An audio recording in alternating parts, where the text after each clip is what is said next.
bathi lana asifactorize u-8k squared minus 24k minus 144. Siyabona ngoku 8k squared ukuthi sisebenzisa ama-factors a-8. Sizodivide zonke lezi number ngo-8 futhi siyabona ukuthi masiyibuka zonke le number zonke zi-divisible ziyadivideka ngo-8. No-144 nayo imbala. Yes, 8 divided by 144 so 8 ngena 14 ngawodwa. So 8 6 2 4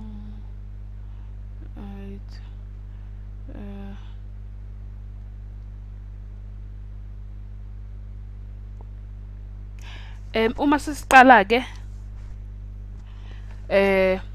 sizothi 8k squared minus 3k minus 18 ngoba 144 divided by 8 to 18 sibhalile lapha phezulu.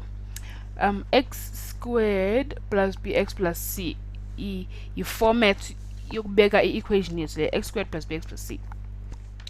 So uma siyabona ukuthi u-8k squared ufana no-x squared, uma u-negative 24k ufana no bx, bese u-negative 44 ufana no c, yabo? Yeah. I-equation yethu ke uma siqhubeka sizothi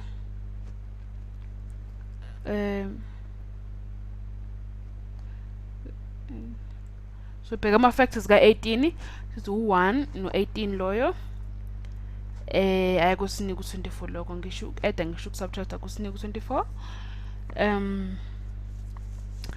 Maphi nje amanye singathi positive 1 no positive or negative 1 or positive or negative still once it's positive or negative 3 no positive or negative 6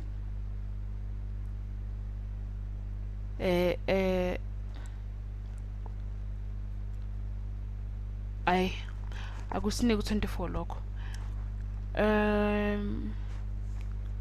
Positive 3 times negative 6 sibo ukuthi singaphuma yini 24.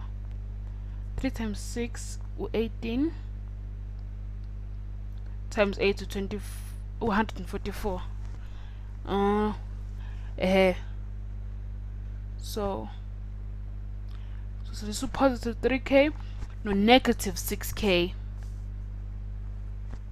bese khona nalo k squared nalo negative 18 yabo, bese soku 8 la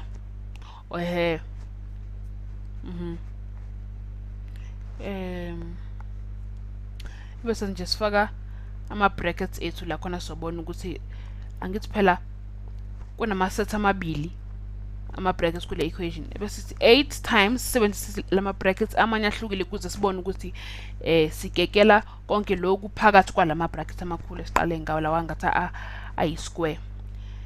Sizoqala ngokusifaka u-k bese sithi k plus 3 plus bese sithi u-6k minus 18 lo, so sithi minus 6 ebese sithi times k plus 3 ngoba 6 times 3 u-18 yabo. Ebese siqhubeka ke lapho siyabona ukuthi sino 6 plus 3 la no k plus 3 nces, ebese ngala nakhona sino k plus 3 so sithi 8 lo 8 uzoloku selana nje k plus 3 times k minus 6 ebese sifaka nalo lokhuzana. Yabona ukuthi uma senza i-FOIL method ukuthi sizophuma nale number sifike nayo qhaza ukuthi a k plus 3 k minus 6